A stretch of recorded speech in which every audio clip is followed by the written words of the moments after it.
Out for Harris campaign kicks off in Florida, where Nadine Smith talks to Queer News Tonight. Democrats this week launched the Out for Harris campaign in Florida, aiming to rally LGBTQ voters ahead of the upcoming election. The event in Fort Lauderdale was hosted by Team Harris-Walz, hello, for Florida, featuring notable figures like Congresswoman Debbie Wasserman Schultz, Fort Lauderdale Mayor Dean Trantalis, and actor BD Wong, and Equality Florida's Nadine Smith. Queer News Tonight anchor FayWhat had access to talk to Nadine Smith about her views on the election and what is at stake. Hey everyone, it's FayWhat from Queer News Tonight and of course, the FayWhat Show. Thanks to Hotspots and Happening Out. So we're here at Out for Kamala, okay? We're here at Sunshine Cathedral and I am here with the beautiful Miss Nadine Smith, hello. ED of Equality Florida.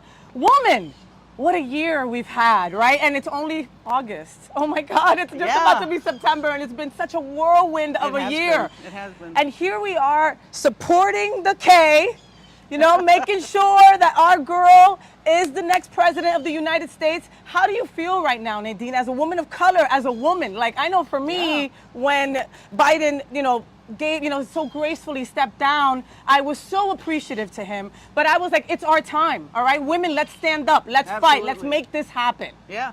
Well, I'll tell you what, it has been a sea change.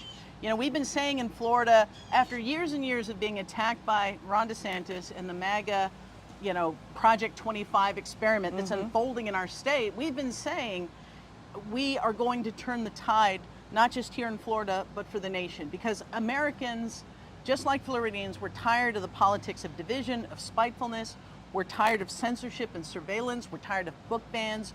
We are sick and tired of everything that the DeSantises and the Trumps of this world want to sell to the American people while they ignore the problems that are actually impacting our lives. And so what we're seeing in Florida is everything that should signal to the country that a wave is coming. We aren't just turning the tide, we're building a wave for a future that includes us all. And we saw it just, here in Florida in August during the primary where if you were endorsed by Moms for Liberty or Ron DeSantis, that was the kiss of death. Yeah. His candidates are getting beaten. The people on the ground are really, pushing back against this political operation called Moms for Liberty.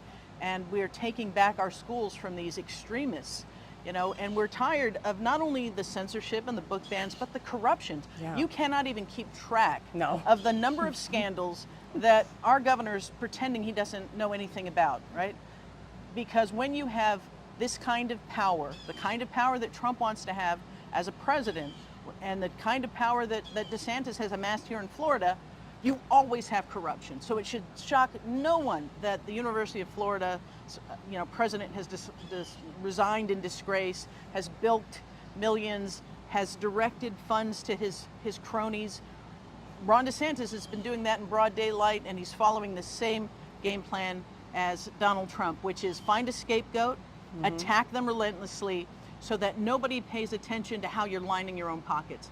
But the good news is people have gotten wise, they're pushing back. Yeah. This is why we were able to beat 21 out of the 22 bad bills that they sent. This is why we're winning elections, and this is why Kamala Harris has put Florida in play. Yes, she has. Yes, she has. Do you feel the vigor? Do you feel like the rejuvenation of everyone? So our August primaries just passed, and unfortunately, 20% of people came out to vote. Right? People need to be more focused on the November elections and make sure that they come out in droves. We've also got in Florida that we're voting for legalizing marijuana. We're also talking about reproductive rights. Absolutely. How important is it to get out there to vote in November? People always think of the presidential as the big game, and they're going to show up for the big game. We need them to show up before the big game too, but I can feel the energy building in our state. It's building for the top of the ticket, but it's also building for the fact that we can break the supermajority in the legislature that has greenlit all of these terrible, terrible bits of legislation. We are in a position to, send a clear message to politicians everywhere by showing up, by reversing the ban on abortion. And, at the end of the day, we should be making our own medical decisions, not the governor, not the legislature. That's true when it comes to abortion. That's true when it comes to parents finding the best medical path for their kids. That is a parent's decision to make, not lawmakers, not the governor. And we have the ability to send this message that we're not going to let the experiment called Project 2025 that they've been unleashing and wreaking havoc in our state.